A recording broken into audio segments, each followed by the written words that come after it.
আসসালামু আলাইকুম সুপ্রিয় শিক্ষার্থীবৃন্দ, আশা করি তোমরা সবাই ভালো আছো। আমিও বেশ ভালো আছি আলহামদুলিল্লাহ। সুপ্রিয় শিক্ষার্থীবৃন্দ, প্রতিবারের ন্যায় এবারও আমি তোমাদের সামনে একটি নতুন ভিডিও নিয়ে হাজির হয়েছি। আজকে আমি তোমাদের বেসিক লেভেলের একটি গ্রামারের বিষয় নিয়ে আলোচনা করব। সেটা হলো পার্সন। এটা সম্পর্কে তোমাদের অনেকের ধারণা ভালো আছে, আবার অনেকের একদমই ধারণা নেই। এটা তোমরা যারা ইংরেজি একদমই প্রাথমিক অবস্থা থেকে শুরু করতে চাও তাদের জন্য এই ভিডিওটি বেশ উপকারী হবে।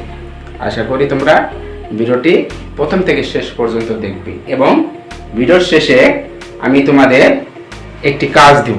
তোমরা আসলে ভিডিওটি দেখে কে কি বুঝলে সেটা আমি জানার জন্য একটি ভিডিও শেষে তোমাদের কাজ দেব।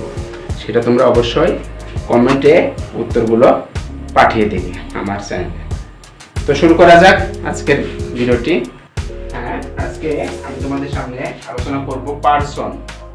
দেখো, পার্সন, এই পার্সন শব্দটির অর্থ হচ্ছে দুই ধরনের হয়, দুইটা। একটা হলো ব্যক্তি আর একটা হলো পুরুষ। তো গ্রামারের ভাষায় আমরা পার্সন শব্দের অর্থটা বলবো, আজ থেকে কি বলবো, পুরুষ বলবো। তাহলে পার্সন শব্দের অর্থটা কি বলবো, পুরুষ। কেউ যদি তোমাকে জিজ্ঞাসা করে তাহলে কি বলবে, পার্সন শব্দের অর্থ হচ্ছে পুরুষ। এবার পার্সন কাকে বলে সংজ্ঞাটা দেখো, খেয়াল করো। যে ওয়ার্ড অর্থ শব্দ, যে ওয়ার্ড কোনো বক্তা, শ্রোতা, ব্যক্তি বা বস্তুকে তুলে ধরে তাকে পার্সন বলে। তাহলে বলো, সংজ্ঞাটা হলো যে ওয়ার্ড কোনো বক্তা, শ্রোতা এবং ব্যক্তি বা বস্তুকে তুলে ধরে তাকে পার্সন বলে। এই পার্সন হলো ইংরেজি গ্রামারে পার্সন হলো তিন প্রকার। এক নম্বর হলো দেখো ফার্স্ট পার্সন অর্থ হচ্ছে উত্তম পুরুষ। দুই নম্বর হলো সেকেন্ড পার্সন অর্থ হচ্ছে কি মধ্যম পুরুষ। আর তিন নম্বর অর্থ হচ্ছে কি দেখো থার্ড পার্সন অর্থ হচ্ছে কি নাম পুরুষ।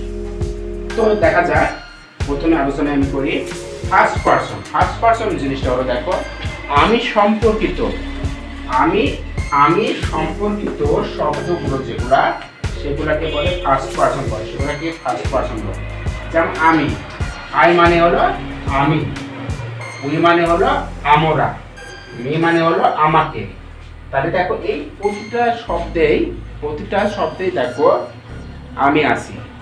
যেখানে আমি থাকবো সেগুলোকে কোন পার্সন বলে, ফার্স্ট পার্সন বলে। যেটার মধ্যে আমি থাকবো সেটাকে কোন পার্সন বলবো, ফার্স্ট পার্সন বলবো।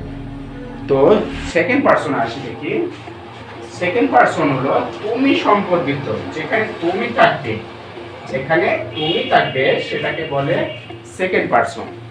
যে গ্রুপে বা যে দলে তুমি থাকবো সেটা হচ্ছে কি কোন পার্সন বলে, সেকেন্ড পার্সন বলে। ঠিক আছে, দেখো উদাহরণ আসো ইউ। এই ইউ মানে আমরা জানি, দেখো ইউ মানে হলো তুমি হয়, তোমরা হয়, তোমাকে হয়, তোমার হয়। ঠিক আছে, ইওর মানে দেখো ইওর মানে তোমার হয়।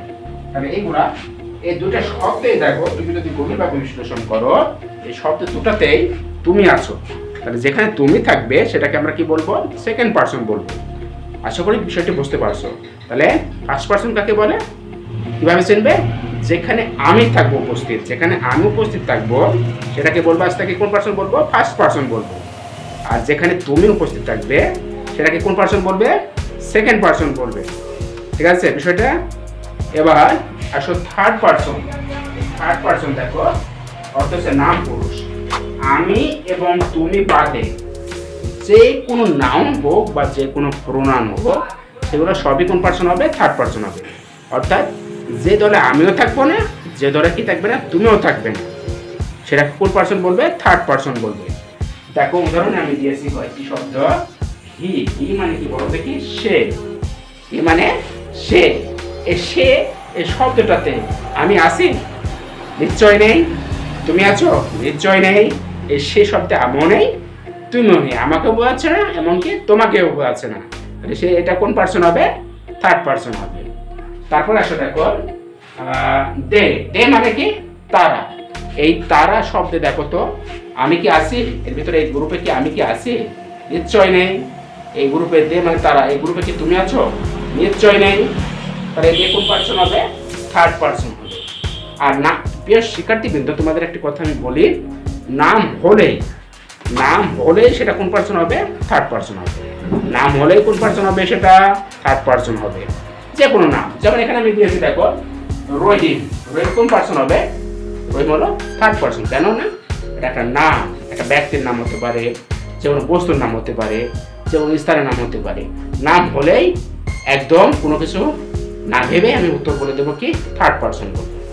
প্রিয় শিক্ষার্থীবৃন্দ, আরো দেখো উদাহরণ দেখো, এখানে দেখো দুটা শব্দ লিখেছি, মাই পেন। এখানে দেখো মাইটা কোন পার্সন? মাইটা হলো ফার্স্ট পার্সন। আর কোন পার্সন? First person. আর পেন, পেন মানে কি? কলম। এটা কি বলো দেখি কোন পার্টস অফ স্পিচ? এটা হলো নাউন। তাহলে এটা এই যে পেনটা কোন পার্সন আমি বলবো বলো দেখি? থার্ড পার্সন বলবো, কারণ এটা নাউন। এখন আমি যদি তোমাকে প্রশ্ন করি মাই পেন, এটা একসাথে কোন পার্সন হবে? তাহলে কি বলবে? এটাকে বলতে হবে থার্ড পার্সন বলতে হবে। একটা কথা, থার্ড পার্সন হলো যেটা কোনোটার সাথে যদি থার্ড পার্সন যুক্ত থাকে তাহলে সেটা অবশ্যই থার্ড পার্সন বলতে হবে। এখানে মাই ফার্স্ট পার্সন কিন্তু পেন থার্ড পার্সন, তাহলে দুইটা মিলে একসাথে কি হবে? থার্ড পার্সন হবে। তাহলে দেখো ইওর, এই ইওরটা কোন পার্সন? ইওরটা হলো নিশ্চয়, ইওর মানে তোমার, এটা হলো সেকেন্ড পার্সন। আর বুক, বুক মানে কি? বই, এটা হলো নাউন। তাহলে ইওরটা কি কোন পার্সন যদি বলবো? তাহলে সেকেন্ড পার্সন বলবো। বুকটা কোন পার্সন? Third person. তাহলে সেকেন্ড প্লাস থার্ড, অর্থাৎ থার্ড পার্সন কোনটার সাথে জড়িত থাকে তার আজ থেকে কোন পার্সন বলবো? থার্ড পার্সন বলবো। তাহলে মাই পেন ইওর বুক, এই দুইটা শব্দই হলো কোন পার্সন? Third person. সুপ্রিয় শিক্ষার্থীবৃন্দ, সকল বিষয়টি বুঝতে পেরেছ। যদি বুঝতে না পারে থাকো তাহলে কমেন্ট বক্সে জানিয়ে দিবে। এবার তোমাদের বাড়ির একটি কাজ দিব। হ্যাঁ সুপ্রিয় শিক্ষার্থীবৃন্দ, দেখো আমাদের একটি বাড়ির কাজ দিচ্ছে, হোমওয়ার্ক। তো অবশ্যই তোমরা নিজেরা বাসায় ট্রাই করো। এখানে দেখো শব্দগুলো হলো she, my, Rana, mother, my was, our. এখানে 6টা শব্দ আছে। এগুলা কোন পার্সন? মনে করো মাই শি, এটা মনে করো সেকেন্ড পার্সন, তাহলে তুমি লিখবে কি? 2। মনে করো এটা ফার্স্ট পার্সন, এটা লিখবে 1 ডে।